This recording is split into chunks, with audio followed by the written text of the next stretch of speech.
Yes, boss. So today we will be discussing starting another topic.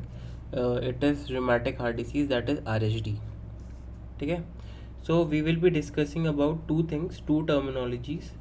One is RHD, that is rheumatic heart disease,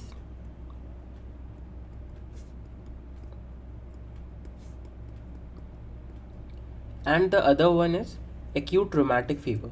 ठीक है, ये दोनों terminologies ARF, acute rheumatic fever.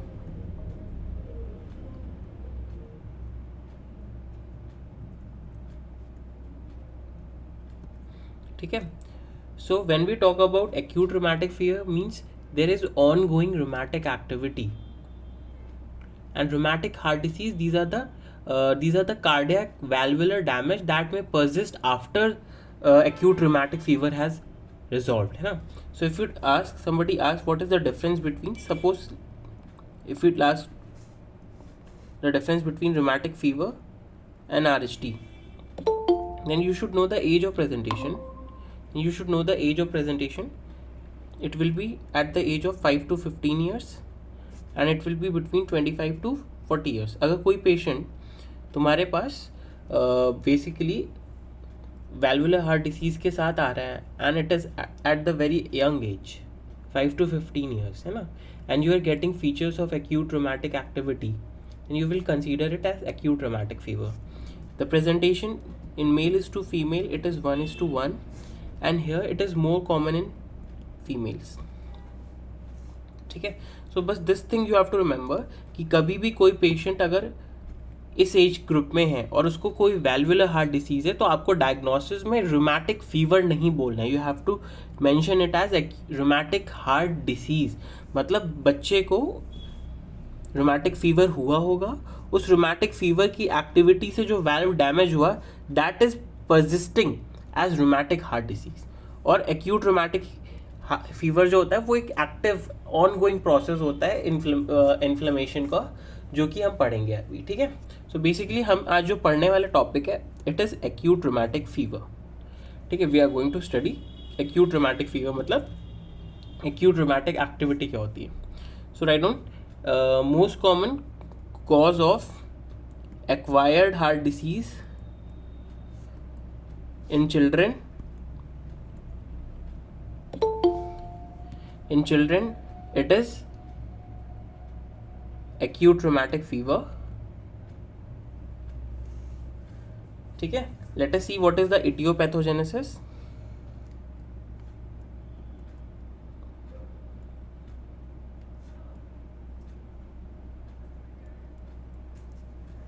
What is etiopathogenesis? It is caused by infection of group A beta hemolytic streptococcus. What are the serotypes? They are basically made up of M serotypes like 1, 3, 5, 6, 14, 18. These are the name of the serotypes that you have to remember. What happens? This bacteria will cause pharyngitis. ठीक है. उस बच्चे को pharyngitis कराएगा, and after this pharyngitis resolves, यानी after 3 to 4 weeks patient will be developing rheumatic fever. Patient will be developing rheumatic fever. ठीक है. This you have to remember. ठीक है. ध्यान से सुनो. पेशेंट ने रूमेटिक फीवर डेवलप किया, उसमें उसको एक्यूट रूमेटिक फीवर होगा जो हम पढ़ेंगे अभी. ठीक है. अब उसके पास दो चीज़ें हो सकती हैं. Once the patient develop acute rheumatic fever, then patient will again be developing recurrent rheumatic fever. Patient will be developing recurrent acute rheumatic fever, या फिर उसके बाद he can develop a permanent valvular heart disease, that is rheumatic heart disease. ठीक है. So this thing you have to remember. ठीक है. फिर से मैं बता दे रहा हूँ. ठीक है. acute rheumatic fever we are discussing. acute rheumatic fever is the most common cause for acquired heart disease in children. ठीक है. and it is basically caused by the group A beta hemolytic streptococcus, and basically it will manifest as pharyngitis, and after 3 to 4 weeks of pharyngitis, what will happen beta, acute rheumatic fever activity will be there. Then what can happen after acute rheumatic fever, this can lead to a permanent valvular heart disease, that is your rheumatic heart disease. ठीक है, तो अब क्या होता है, ध्यान से सुनना. We have to discuss what are the manifestations of acute rheumatic fever. You will be thinking that this patient is having acute rheumatic fever, so put heading clinical features. First is joint. 60 to 75% of cases will be having acute rheumatic activity. It is more in young adults than children.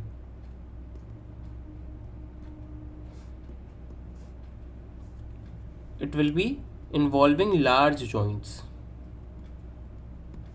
And this कैसी arthritis होती है, इसमें joint pain कैसा होता है, migratory type का. They are having migratory arthritis. They are having migratory arthritis. What do you mean by migratory arthritis?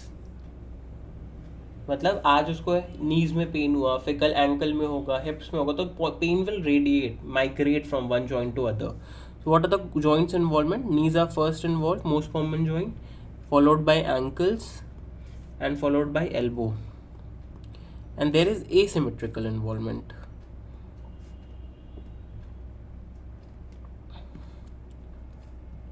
This is non-deforming arthritis. Non-deforming and non-erosive. Non-deforming and non-erosive arthritis. ठीक है. Duration कितने दिन तक रह सकता है? तो it can present up to 4 weeks. And most important thing, severity of arthritis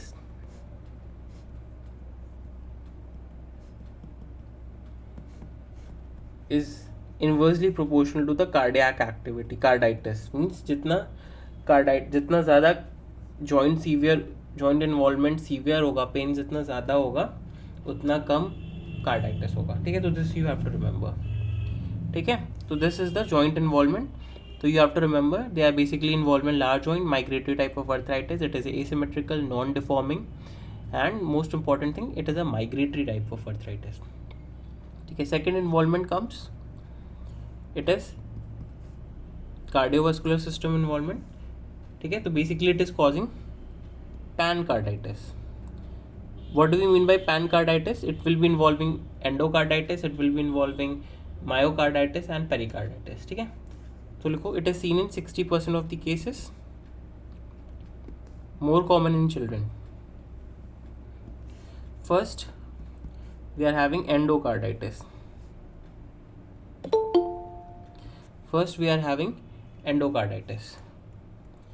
It is the most common valvular lesion in acute rheumatic fever.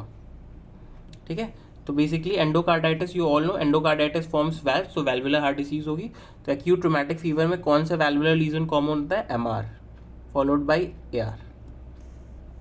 MR is mitral regurgitation, AR is atrial regurgitation, aortic regurgitation. Then most common valve lesion in RHD, it is MS, mitral stenosis. Least common कौन सा valve involve होता है?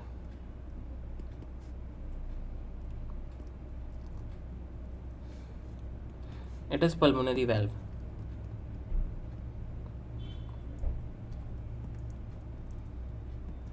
It is pulmonary valve. That is least common valve that is involved.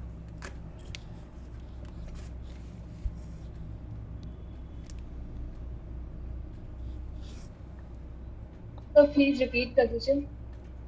Endocarditis में you should know that की most common endocarditis का मतलब समझ रहे हो ना? एंडोकार्डाइटिस मीन्स जो तुम्हारे वैल्व्स हैं, they are all made up of what? They are all made up of endocardium. So जो जितने भी वैल्वुलर लीजन्स होंगे वो जितने भी वैल्वुलर हार्ट डिसीजेज होंगी वो सारी तुम्हारी रूमेटिक एंडोकार्डाइटिस के इन्वॉल्वमेंट की वजह से होगी. तो if a patient is having acute rheumatic fever, है ना, if a patient is having acute rheumatic fever, तो फिर उसमें क्या होगा तुम्हारा, most common valvular lesion will be mitral regurgitation. ठीक है. और अगर तुम्हारा रूमेटिक हार्ट डिसीज है तो उसमें क्या होगा बेटा, माइट्रल स्टेनोसिस. और ठीक है. और जो तुम्हारे पल्मोनरी वाल्व्स होते हैं वो बहुत कम इन्वॉल्व होते हैं. Thank you sir.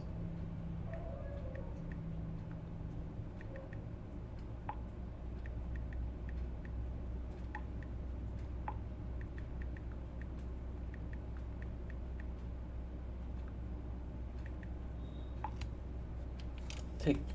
फिर उसके बाद आता है what murmur you will be getting.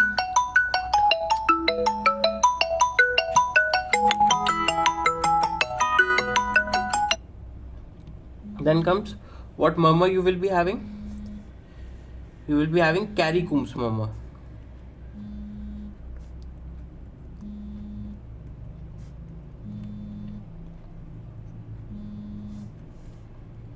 What murmur you will be having? Carey-Coombs murmur. ठीक है. Carey-Coombs murmur क्या होता है? Suppose this is your left ventricle and these are your valves. So this is mitral valve, this is left atria, this is left ventricle. So here what is happening? The valves are inflamed. So what happens? भी blood इस तरह से ऊपर से नीचे आएगा during passive filling phase, है ना. फिलिंग फेज मतलब डायस्टॉल में. तो इस इन्फ्लेम्ड वाल्व की वजह से ब्लड टर्बुलेंट हो जाएगा और उस टर्बुलेंट फ्लो की वजह से जो मर्मर आएगा that is known as Carey-Coombs murmur. तो write down this Carey-Coombs murmur is basically diastolic murmur. ठीक है. देखो समझ में आ गया तुम्हें डायस्टोलिक क्यों होगा, क्योंकि पैसिव फिलिंग फेज में हो रहा है. तो जब वेंट्रिकल में फिलिंग होगी तो डायस्टोलिक समझ में आ गया. And it is seen in mid of the diastole, that's why it is mid diastolic murmur. Next question comes why it is seen, because mitral valve में, ठीक है, कहाँ पे मिलेगा, it is seen at the apex, it is heard at the apex and it is due to the turbulence of blood flow over inflamed mitral valve. ठीक है. This Carey-Coombs murmur you have to remember. ठीक है. After Carey-Coombs murmur यानी तुम्हारा endocardium done, फिर आता है second involvement of myocardium. So how is myocardium involved? Basically myocarditis. It will cause myocarditis. ठीक है. myocarditis होगा तो it can lead to heart failure also. So you can get S3 present. ठीक है. and heart failure के जो signs होंगे वो भी present होंगे. ठीक है. Third pericarditis. Pericarditis basically acute pericarditis होगा पेशेंट को. तो you will be hearing pericardial रब. ठीक है. दीज आर द साउंड कि तुम्हारे लिए इंपॉर्टेंट नहीं है, बस उसको लिख लो कि ऑस्कल्टेटरी फाइंडिंग होगी. ठीक. अब उसके बाद आता है कार्डियक डन. फिर उसके बाद थर्ड कंपोनेंट होगा बेटा न्यूरोलॉजिकल इन्वॉल्वमेंट.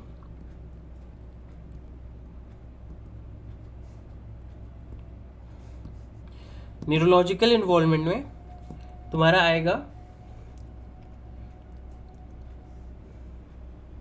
सिडेनहैम्स कोरिया.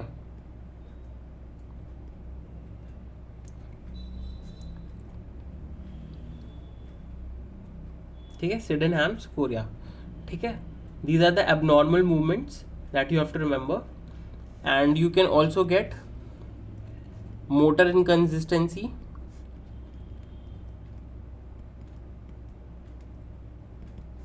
ठीक है. The patient is not in the this motor inconsistency seen in, like if you ask this patient to protrude the tongue outside, है ना, तुमने बच्चे से बोला कि अपनी टंग को बाहर निकालो, तो ही वो not be able to sustain the protruded tongue, और उसकी टंग तुरंत अंदर चली जाएगी. ठीक है, तो लिखो the patient is not able to sustain a protruded tongue.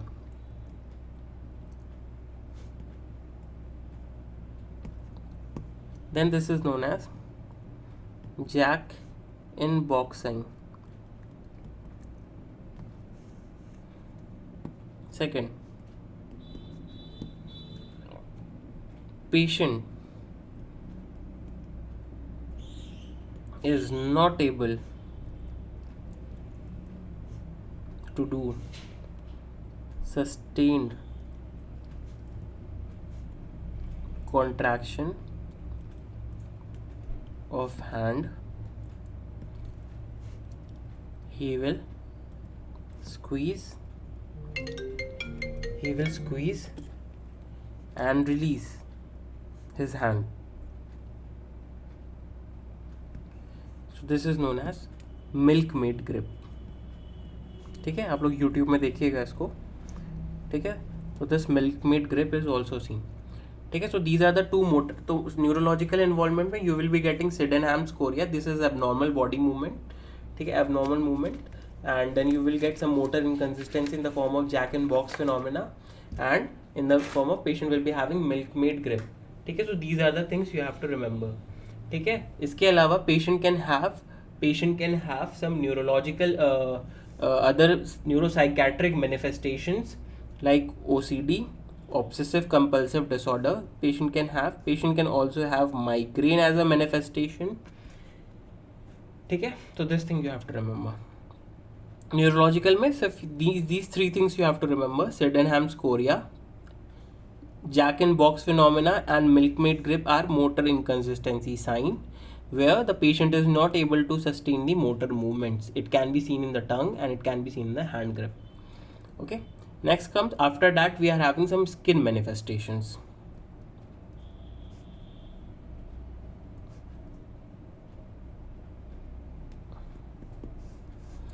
Skin manifestations. Patient will be having subcutaneous nodules.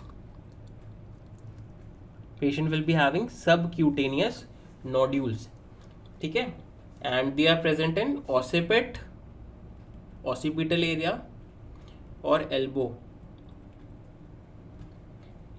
ठीक है, these are firm, non-tender and movable, not fixed. Movable का मतलब they are not fixed बेटा, है ना, mobile है ये. ठीक है, what is the size? It is around 0.5 to 2 centimeter of size. ठीक है, तो they are seen in occiput, they are seen in elbow, they are firm, they are non-tender, they are movable. As the number of subcutaneous nodules increases, there is the severity of carditis also increases. ठीक है, तो this directly proportional है ना. And it is skin manifestation and subcutaneous nodules are seen after 2 to 3 weeks of disease onset. जैसे acute rheumatic fever हुआ उसके 3 हफ्ते बाद दिखेगा, 2 से 3 हफ्ते बाद. ठीक है, so you should know, and it is very less. Skin manifestation are seen in less than 10% of cases. ठीक है, this thing you have to remember. Second, you are having erythema marginatum.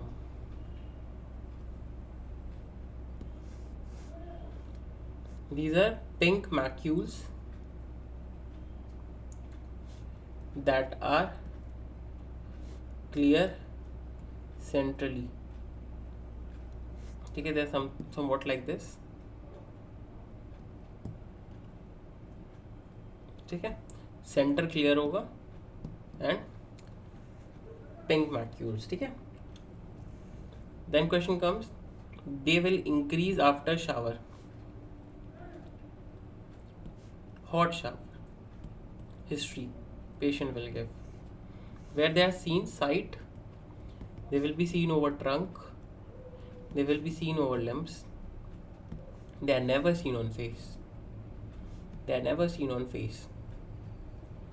ठीक है, they are never seen on face. This you have to remember. ठीक है, ये चीज़ें आपको पता होनी चाहिए. तो these are all the manifestations of acute rheumatic fever. ठीक है, most common acute fever manifestation is arthritis, that is joint. Then cardiac involvement में there is pancarditis, all the carditis will be there, and endocarditis involvement. Then Carie-Coombs murmur, I told you, because of valvular heart disease. And then we have discussed neurological involvement में 3 चीज़ें याद रखनी, Sydenham's chorea, motor inconsistency के 2 sign, Jack in Box and milk mermaid grip. And skin manifestations में you will be getting subcutaneous nodule, but skin manifestation is seen in very less patients. ठीक है. Then question comes, what are the investigations you are going to do in these patients? You will be going for WBC count, they will be raised. You will be going for ESR and CRP. These are the inflammatory markers, they will be also raised. You have to look for any infection, so you will go for blood culture, है ना, जिसमें bacteria पता चलेगा तुम्हें. Obviously cardio patient है, ECG कराओगे और 2D eco कराओगे.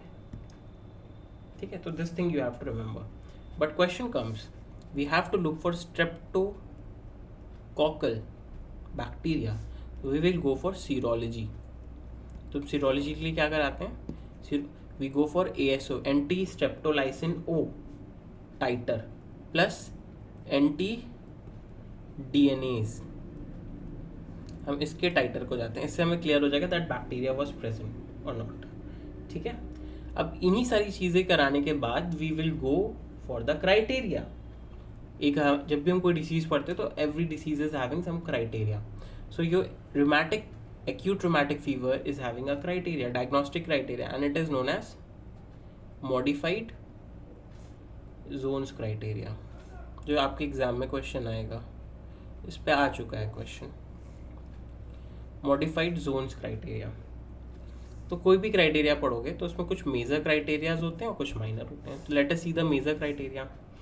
तो हम जब भी क्राइटेरिया पढ़ते हैं तो हमने इस तरह से डिवाइड किया क्राइटेरिया को, हाई प्रेवलेंस एरियाज जहाँ पे ज़्यादा केसेस मिलते हैं, तो high prevalence area and low prevalence area. ठीक है, आपको सब कुछ याद करने की ज़रूरत नहीं है, लेकिन एग्ज़ाम में लिखना पड़ेगा लो प्रेवलेंस एरिया. ठीक है, मेजर क्राइटेरिया में यू विल बी हैविंग सबसे पहला जॉइंट.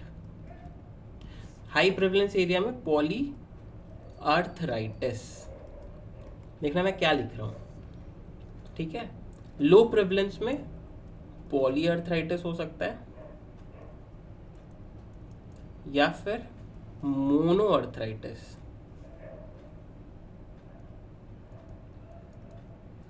या फिर सिर्फ पॉली आर्थराइल्जिया. अब देखो, मैंने तुम्हें 4 चीज़ें लिखवा दी हैं इसमें. ठीक है, अब तुम्हें पता होना चाहिए. पहली चीज़ तो हम इसमें डिफ्रेंशिएट कर लेते हैं कि पॉली कब बोलोगे, कब बोलते हैं पॉली आर्थराइटिस और कब बोलेंगे मोनो आर्थराइटिस. मोनो का मतलब एक जॉइंट इन्वॉल्व है, इजी था. पॉली का मतलब मोर देन और equal to 5 joints are involve. ठीक है, ये भी क्लियर हो गया. But here we have written arthritis, polyarthritis, but here we have written arthralgia. What is the difference in arthritis and arthralgia? बताओ जल्दी से.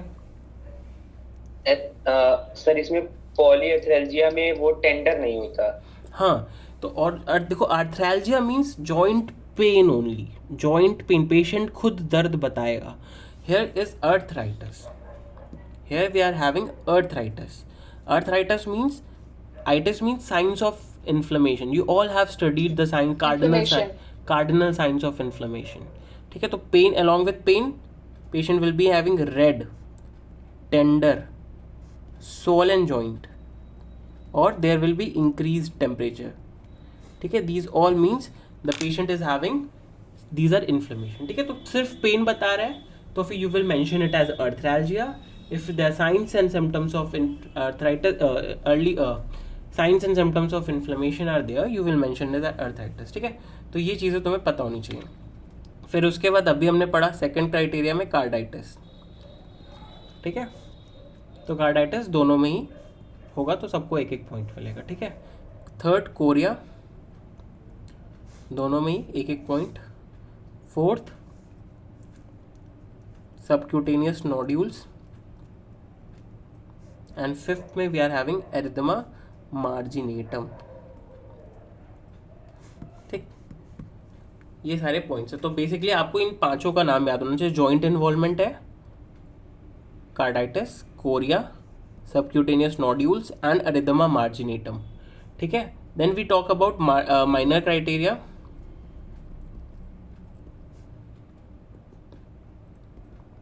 In minor criteria फिर से joints है.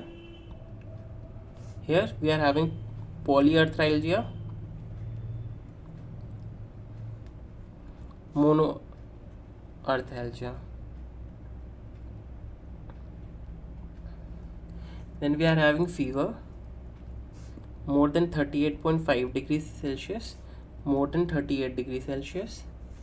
ESR is more than 60, it is more than 30. इसमें basically investigations आएंगी minor. CRP more than 3 milligram per deciliter, more than 3 milligram per deciliter, and you will calculate PR interval on ECG, and it is raised in both prolonged.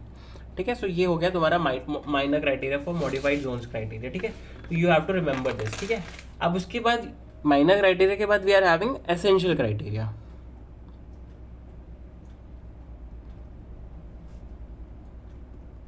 We are having essential criteria. Essential criteria में evidence of streptococcal infection, दोनों में culture कराओगे, और rapid antigen test positive, या फिर जो हमने टाइटर कराया था ASO टाइटर और DNA एंजाइम. ठीक है. दोनों में से कुछ भी पॉजिटिव होगा तो you will mention it as essential criteria. तो अब क्वेश्चन आता है हाउ यू, जितने क्राइटेरिया लिखे हमने, अब हम कैसे डायग्नोसिस बनाएंगे. तो लिखो डायग्नोसिस. पहला, how you will, when you will call it as primary acute rheumatic fever, मतलब जब पहली बार उसको पेशेंट को रूमेटिक एक्टिविटी होगी, that is primary rheumatic heart fever. मतलब जब भी फर्स्ट एपिसोड होगा पेशेंट को, बच्चे को, then you will call it as acute rheumatic fever, primary acute rheumatic fever. Then you should have 2 major criteria, and along with 2 major criteria or 1 major plus 2 minor. Then this is first episode. If a patient is having recurrent acute rheumatic fever,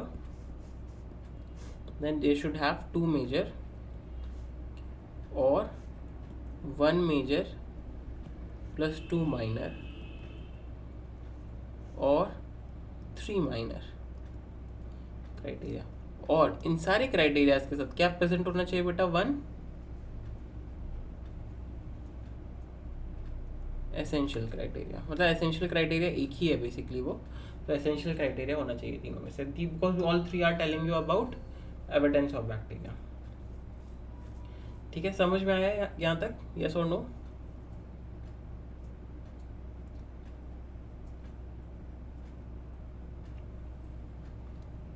Yes, sir. ठीक है.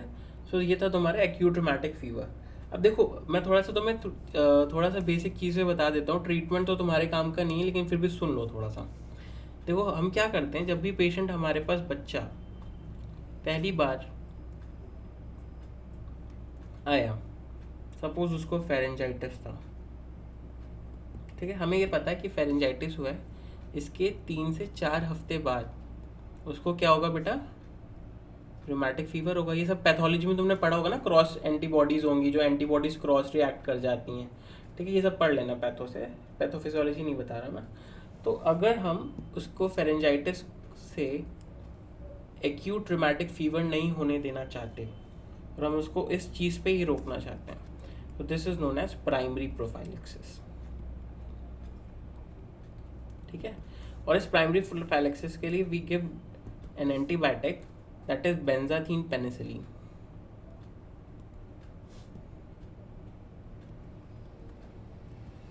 ठीक है. ठीक है. ये हो गया तुम्हारा पहला चीज़, पहला कॉन्सेप्ट. दूसरा कॉन्सेप्ट ये होता है, पेशेंट को एक्यूट रोमैटिक एक्टिविटी है, अब हम चाहते हैं उसको बार बार रिकरेंट अटैक ना हो,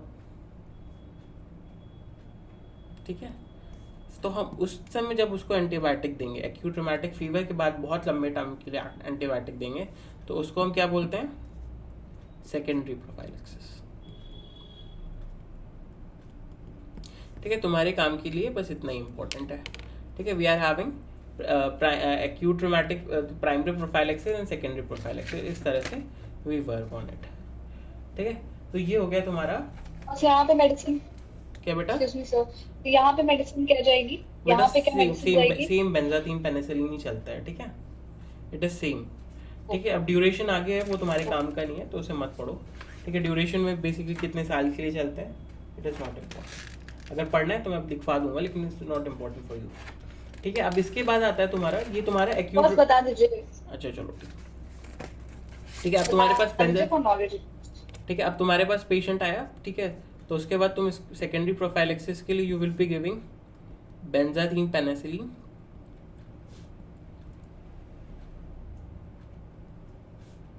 IM कितना देते हैं, 1.2 million international unit every 4 weekly, हर महीने, ठीक है।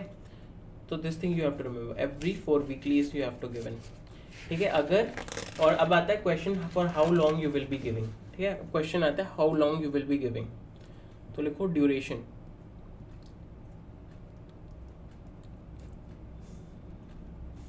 ठीक है। 5 नंबर 1.5 years और till patient age is 21 year। इसमें से जो लंबा रहेगा, कब दोगे, जब पेशेंट को ARF था, एक्यूट रोमैटिक फीवर था विदाउट कार्डाइटिस, ठीक है। 5 years और till the patient is of 21 years, whichever is longer when a patient is having only acute rheumatic fever without carditis। Second point, अगर पेशेंट को carditis हो गया यानी वैल्वुलर हार्ट डिसीज हो गई तो 10 साल के लिए दोगे, या फिर patient is of 21 years age, whichever is longer if ARF is with carditis, but उसको कोई रेसिडुअल हार्ट डिसीज नहीं डेवलप हुई है, उसको कोई RHD नहीं हुआ है। थर्ड पॉइंट, 10 years और till 40 years if a patient is ARF but has developed rheumatic heart disease, एक permanent valvular heart disease develop कर लिया, ठीक है। लेकिन हम इंडिया में लाइफ लॉन्ग देते हैं पेशेंट को प्रोफाइलैक्सिस, ठीक है। तो ये चीज़ तुम्हें पता होनी चाहिए, ठीक है। कितने टाइम के लिए हम पेशेंट को, जो भी पेशेंट आएगा उसको कितने टाइम के लिए हम उसको एंटीबायोटिक की कवरेज देते हैं, ठीक है। क्योंकि क्रॉस रिएक्टिविटी होती है, स्ट्रेप्टोकोकल का रिकरेंट इन्फेक्शन होगा, वो हमें बंद करना है। Is this point clear to you? Yes boss. Boss तो फिर रेजिस्टेंस नहीं क्रिएट हो जाता है अगर लाइफ लॉन्ग या फिर इतना टाइम के लिए हम नहीं, एंटीबायोटिक दे रहे रेजिस्टेंस हैं? नहीं क्रिएट होता, स्ट्रेप्टोकोकस का इतना रेजिस्टेंस नहीं आया अभी तक, ठीक है। तो उसके बाद आता है next topic that we will be discussing today is infective endocarditis, ठीक है। You can start from a new case, infective endocarditis.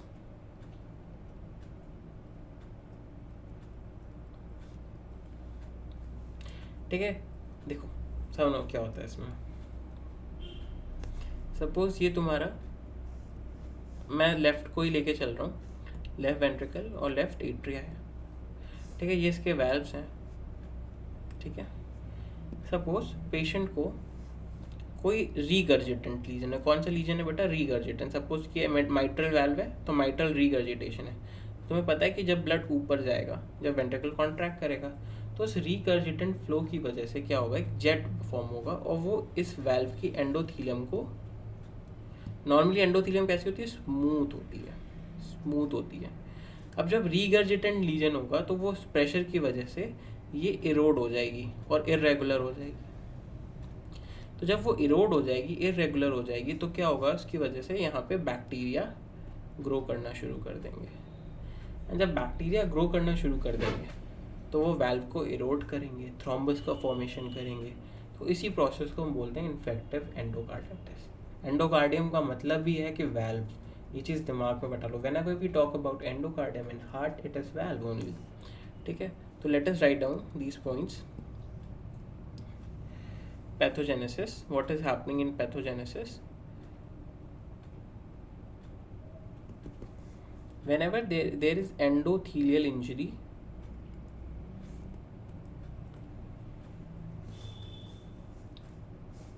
because of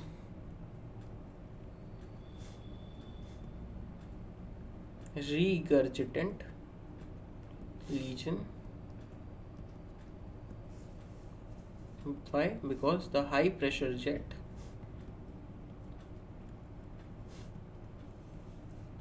erode the endothelium.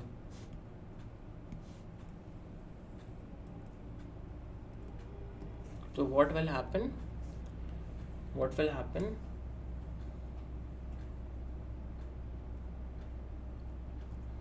Bacterial proliferate,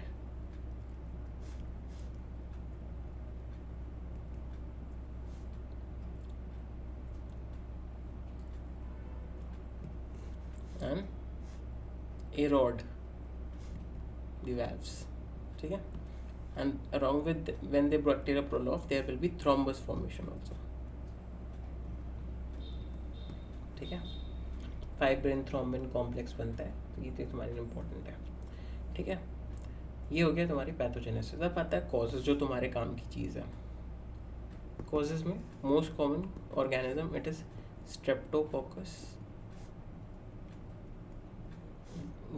Streptococcus group में होगा।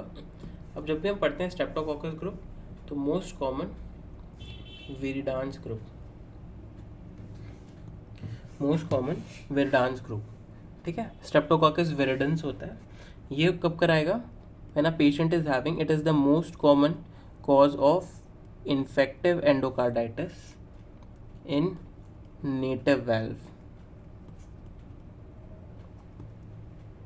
ठीक है, what do you mean by native valve? मतलब patient का अपना valve है। जब बोलेंगे प्रोस्थेटिक वाल्व, मतलब उसने वाल्व का इम्प्लांट करा है, बाहर से नकली वाल्व लगा है। ठीक है, आर्टिफिशियल वाल्व। ठीक है, तो it is the most common cause of Streptococcus viridans is the most common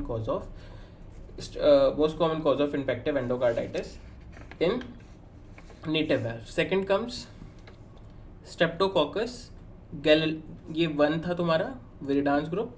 second में आएगा तुम्हारा गैलोलिटिकस, स्ट्रेप्टोकोकस गैलोलिटिकस। ये कराता है सब acute infective endocarditis. Third, beta hemolytic Streptococcus,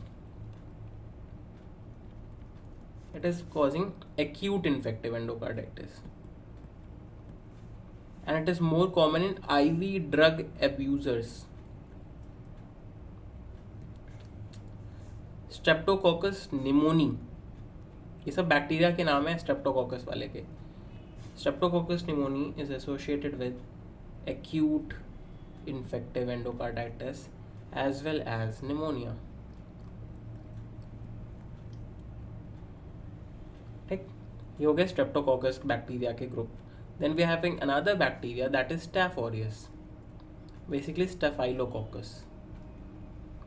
staphylococcus में सबसे इंपॉर्टेंट आता है staph aureus. Staph aureus is the most common cause of infective endocarditis in hospital care. In hospital care. Second, it is most common cause of infective endocarditis in IV drug abusers. ठीक है, it is most common. ठीक है, IV drug एब्यूजर्स में beta hemolytic भी मिलता है, लेकिन staph aureus is most common cause. ठीक है, ये पता होना चाहिए आपको। ठीक है, then comes streptococcus staphylococcus coagulase, sorry ऐसे लिखो यहाँ पे, कोएगुलेज नेगेटिव स्टेफाइलोकोकस, दो आते हैं इसमें, स्टेफाइलोकोकस एपी, या तुम एक ही नाम लिख लो, स्टेफाइलोकोकस एपिडिडाइमिस। ठीक है, तो ये बेसिकली कराता है most common cause of infective endocarditis in prosthetic valve. ठीक है, समझ में आ गया? It is the most common cause of infective endocarditis in prosthetic valve.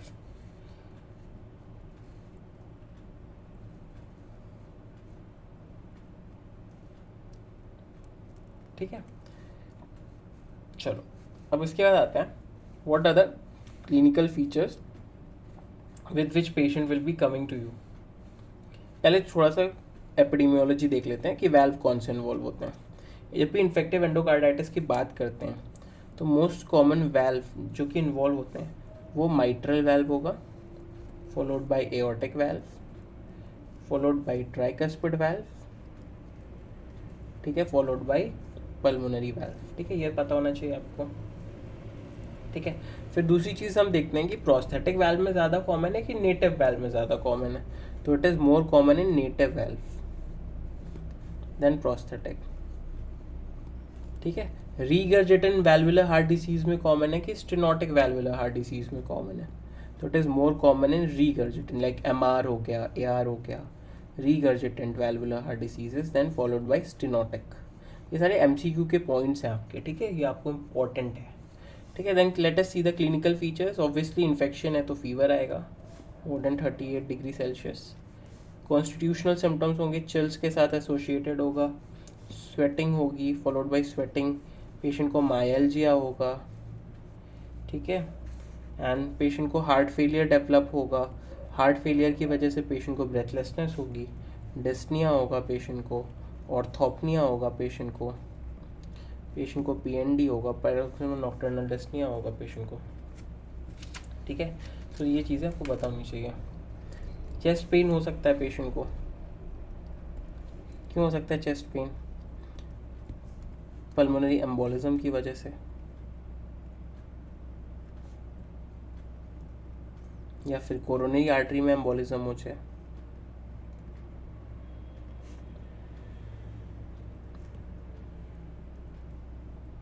ठीक है, तो ये सारी चीज़ें पता होनी चाहिए। अब लेकिन जो क्वेश्चन तुमसे पूछा जाएगा एग्जाम में वो होता है science of infective endocarditis. What are the science of infective endocarditis? सबसे पहला fever, patient will be febrile. Second, valve damage है,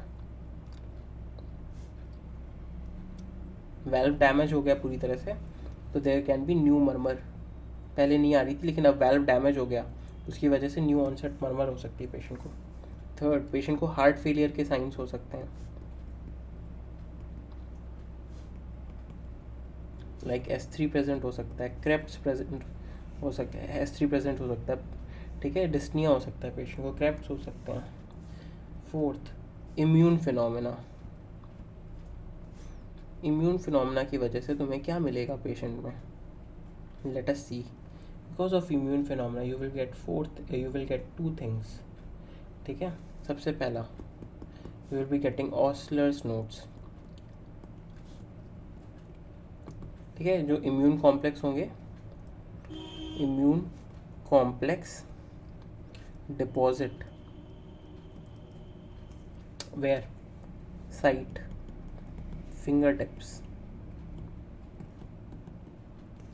palms, soles. ठीक है, and these notes are red, tender and palpable. ठीक है, second you will get Roth spot. Roth spots are because of immune complex vasculitis. ठीक है, and the site is retina. ठीक है, retina में देखते हैं there will be some haemorrhagic spots in the fundus. ठीक है, योर रेटिना। ठीक है, तो these are the immune phenomena. फिर उसके बाद कुछ हैमरेजिक मैनिफेस्टेशंस होती हैं.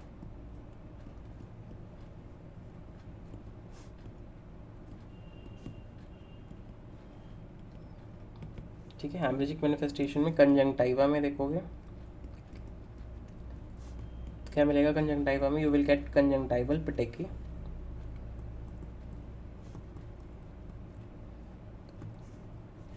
ठीक है, पेटेकियल मतलब these are the pin point हैमरेजेस.